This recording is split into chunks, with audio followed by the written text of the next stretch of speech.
যে কোনো স্টাফ পরোটা আমার বড্ড প্রিয়। তো শীতের দিনে মূলো পাওয়া যায়, মূলোর এই পরোটাটা আমার ভীষণ প্রিয়। তো প্রথমে ময়দাটাকে আমি একটু লবণ, তেল আর একটুখানি জোয়ান দিয়ে মেখে রেখে দিয়েছিলাম।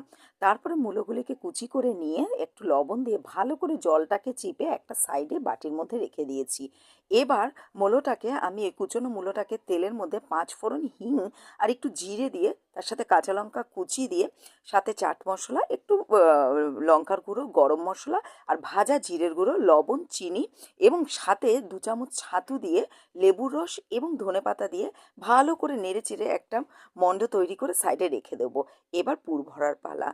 আটার লেচি কেটে নিয়ে তার মধ্যে পুরটা ভরে নিয়ে সাবধানতার সাথে হালকা হাতে করে রুটির মতন আকারে গড়ে নিয়ে পরোটার মতন প্রথমে সেঁকে নিই, তারপর তেল দিয়ে ভেজে নিলেই তৈরি হয়ে যাবে।